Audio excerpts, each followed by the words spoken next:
भात देखो सासू दुई बानी जरावा हो ना सासू एक गोरा एक सांवर हो ना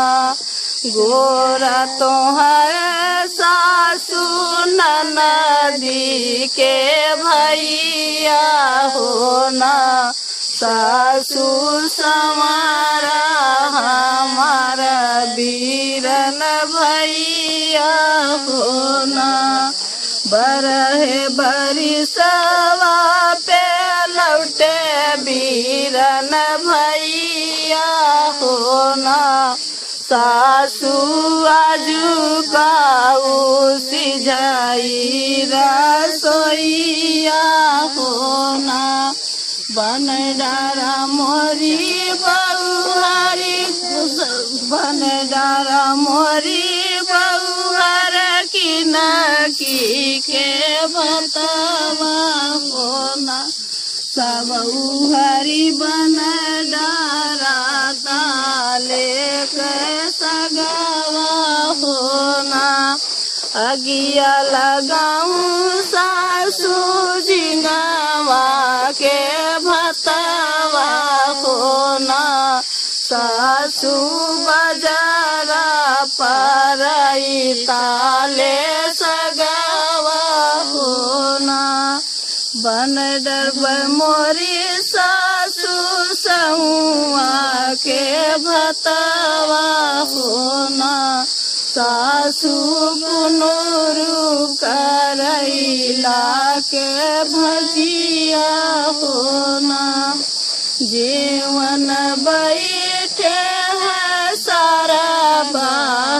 बहनोइया हो ना रामा भयावा के ढूरल सुइया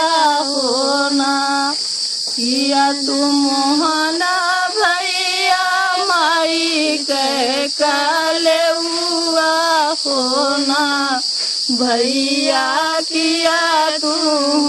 धना कैसे जरिया हो ना नहीं हम मोहने बहिनी माई के काले हुआ हो ना बहिनी नहीं हम धना कैसे जरिया हो ना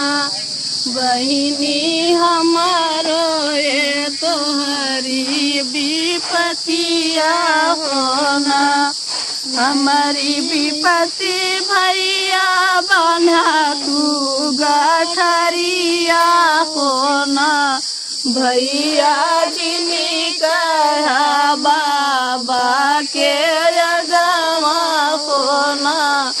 बाबा स्वभावा बैठी पाछतई है हो ना हमारी विपति भैया बना तू गठरिया हो ना भैया जिनी कहा माई के गावा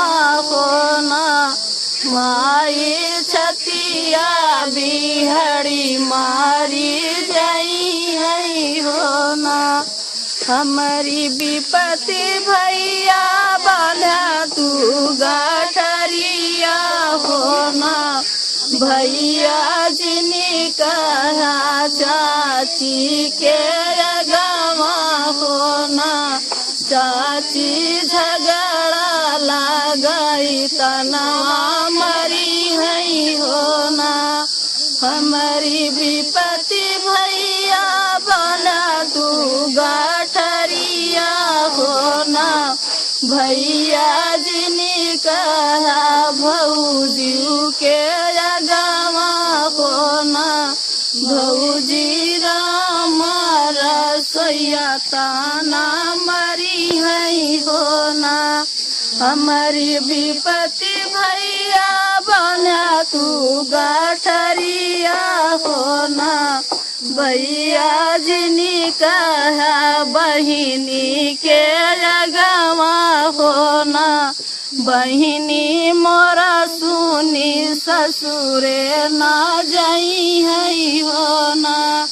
हमारी विपत्ति भैया बना तू गाठरिया हो ना। भैया जाई कहा गुआ के गवा हो ना। राम जन्म मोरी की गुआई